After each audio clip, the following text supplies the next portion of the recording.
Hello, everybody. I want to come on here today and continuing with the books of the Bible. Today we're going to talk about Ruth. That's the next book of the Bible. That is number 8. So we're going through the Old Testament. Later on we'll do the New Testament, but we'll get the Old Testament down first.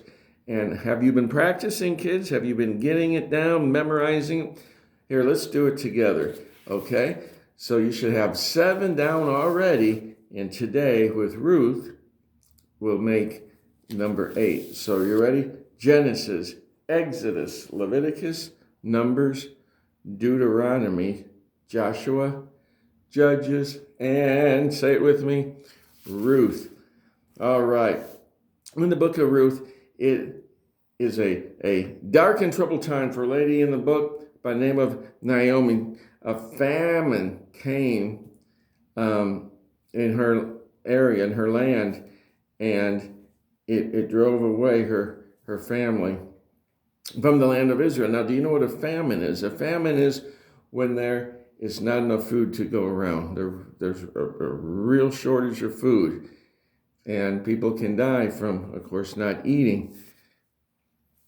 And her husband and her sons die in a foreign country. But when she hears that there is food in her homeland, again, she makes her way back there. One daughter-in-law leaves Naomi to find a new husband, and the other swears an oath of loyalty to Naomi, and that's Ruth. Are you loyal? Are you a loyal friend? Do you know a loyal friend? I read out of the book of Ruth, chapter 1, verses 16 and 17. Where you go, I will go.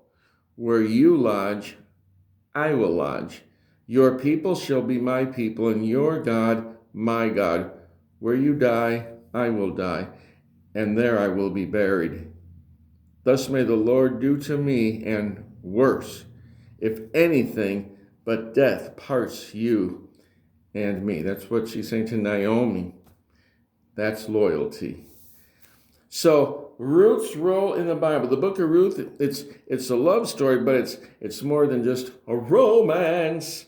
Ruth's devotion to Naomi and Boaz's devotion to Ruth.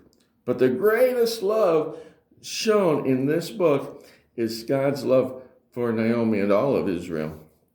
I want to point out 2 things. One, Naomi claims that God has dealt bitterly with her. You can read that in chapter 1, verse 20.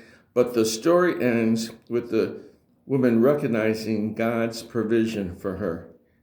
And that's Ruth 4:14. And also Naomi blames God for the loss of her 2 sons, chapter 1, verse 21.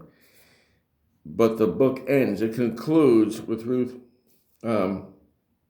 being praised as better than 7 sons. Ruth 4, verse 15. So here is just a really quick outline of Ruth. 5 different points. Naomi and Ruth return to Bethlehem. Ruth gleans in Boaz's field, and gleaning is going behind those who are sowing and picking up, kind of like the scraps, what they drop. Ruth proposes to Boaz. Boaz redeems Ruth and Naomi, and it also has King David's genealogy. So that's just a little bit of the book of Ruth. But keep working on memorizing your books of the Bible. All right? See you next time.